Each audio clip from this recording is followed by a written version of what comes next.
Le kinésithérapeute a rassemblé des sécrétions et réussi à les remonter au niveau des grosses bronches.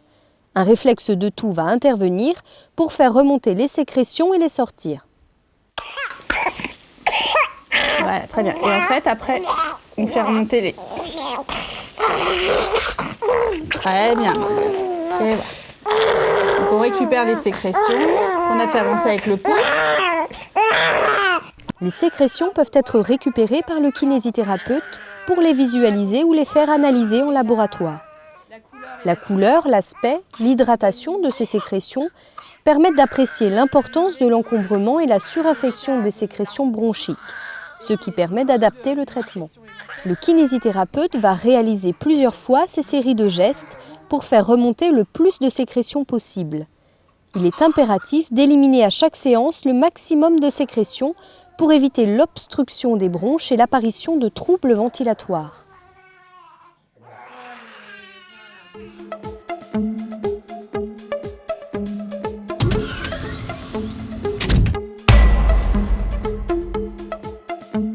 Durant une séance, il est impératif de réserver des temps de repos pour que le nourrisson reprenne un rythme ventilatoire normal. Ils lui permettent de se reposer, car une séance de kinésithérapie respiratoire peut être éprouvante.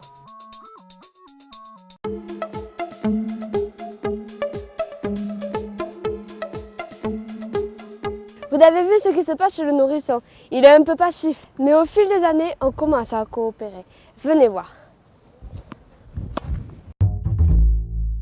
Chez le jeune enfant, c'est la période d'apprentissage. Le kinésithérapeute va devoir durant ces années apprendre à l'enfant par différents jeux à gérer son souffle, lui montrer qu'il peut, au fur et à mesure, contrôler ses flux inspiratoires et expiratoires pour nettoyer ses bronches. Encore, bien. Même s'il commence à coopérer aux séances, il ne peut les faire seul. Le kinésithérapeute commence à parler à l'enfant des techniques de drainage et à l'impliquer dans les séances.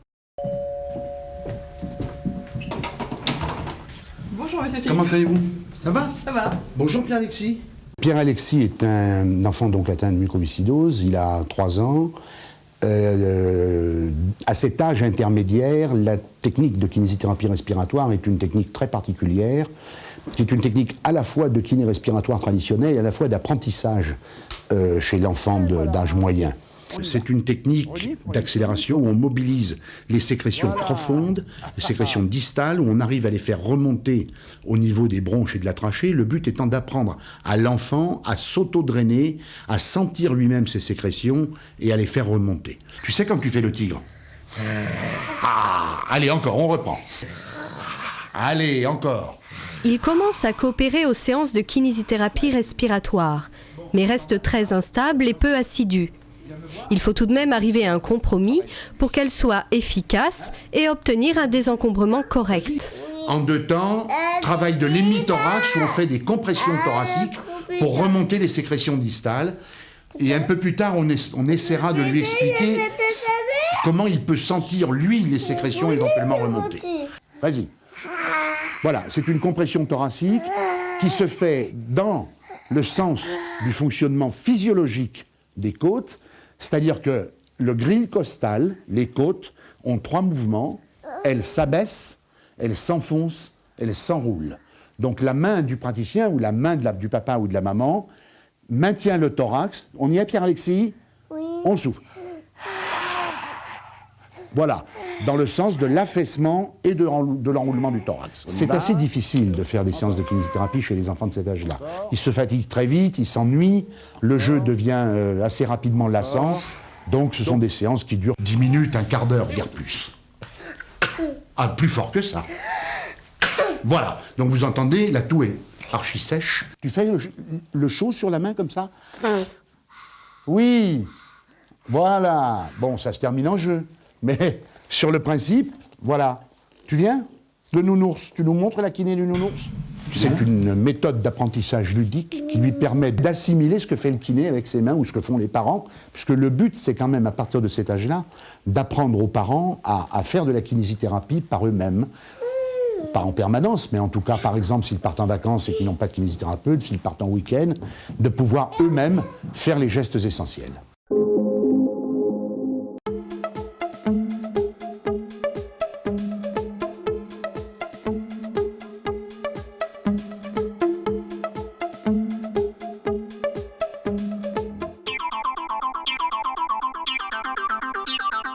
Tout a changé avec sa kiné Anne-Sophie lorsque il est devenu acteur de sa kinésithérapie. Avec des jeux, avec l'envie de souffler, avec la bonne respiration.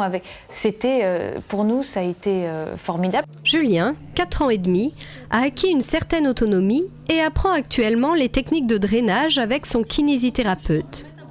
À cet âge, l'enfant devient acteur des séances de kinésithérapie. Le travail est basé sur l'apprentissage et la compréhension des techniques de drainage.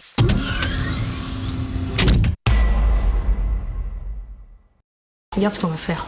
Tu vas nous montrer. Tu as déjà dû faire ça peut-être. Mais c'est de souffler fort quand tu souffles. Pour faire de la baie sur le miroir. Il faut apprendre à l'enfant à gérer sa respiration lors des séances de kinésithérapie. Pour cela, certains jeux vont l'aider à mieux maîtriser sa respiration. Le premier exercice est de lui apprendre à réaliser une expiration bien longue et profonde, glotte ouverte, en essayant de faire le moins de bruit possible pour aider les sécrétions à remonter. Vas-y, voilà. Encore bien lente, longue et prolongée. Comme vous venez de l'entendre, Julien fait encore trop de bruit quand il expire. Il a besoin de... Voilà. L'exercice est bien réussi, car quand il expire, il fait moins de bruit, ce qui indique que la glotte est bien ouverte.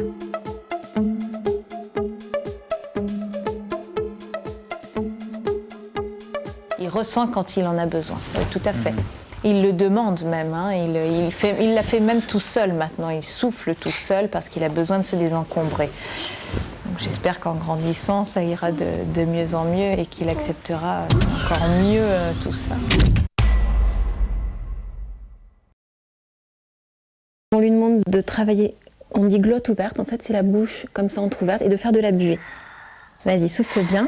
Donc en fait j'ai une prise abdominale et une prise au niveau costal, au niveau du sternum.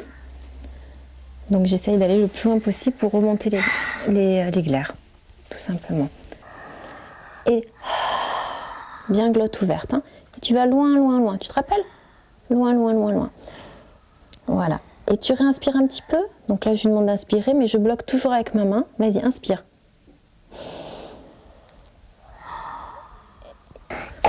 On contrôle là tout se passe mal.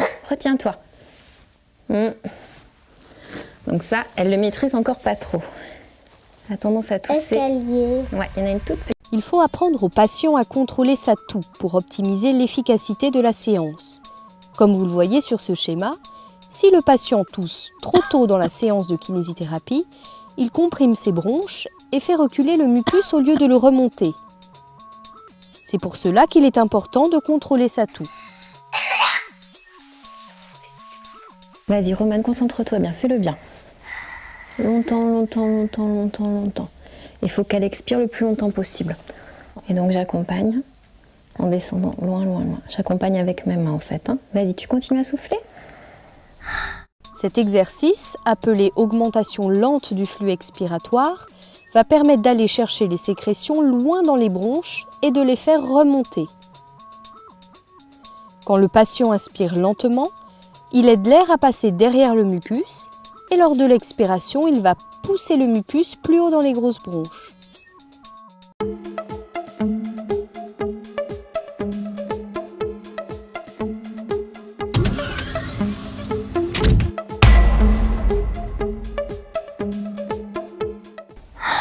Maintenant, tu vas faire une accélération. Donc ça, c'est une respiration plus rapide pour permettre de bien remonter la glaire. Encore. Vas-y. Voilà. Et le petit bruit pour faire remonter la glaire. Voilà, c'est bien. Cet exercice que vous venez de voir est appelé augmentation rapide du flux expiratoire. Il permet de faire remonter les sécrétions qui se sont rassemblées haut dans les bronches et de les ramener vers la trachée, avant de les cracher ou de les avaler.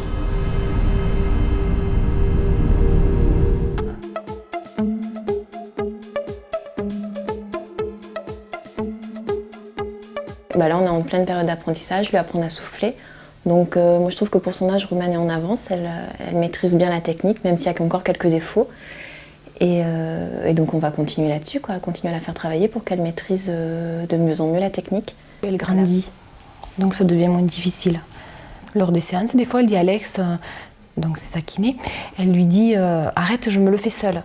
Donc elle place ses mains, elle-même, et elle essaie de se faire la kiné toute seule. Même quand elle est gênée par des petites sécrétions, elle se fait ses accélérations seule. Si, elle cherche l'autonomie, je le sens, on le sent.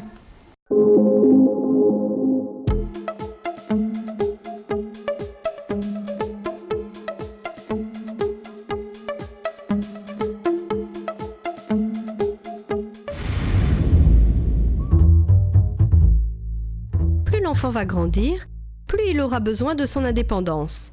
Cette indépendance, il va l'acquérir par l'apprentissage des gestes que le corps médical va lui enseigner. Le médecin, le kiné et les infirmières coordinatrices ont un rôle primordial dans le soutien de la vie de l'enfant et des parents.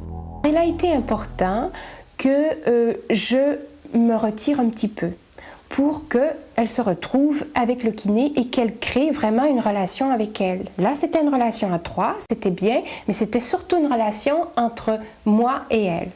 Dans un premier temps, c'était bien. Mais là, maintenant, aujourd'hui, ce qui est très bien, c'est qu'il y a une partie de la kiné qui se fait à l'école. Et là, à l'école, Lily, elle gère sa kiné toute seule, avec sa kiné.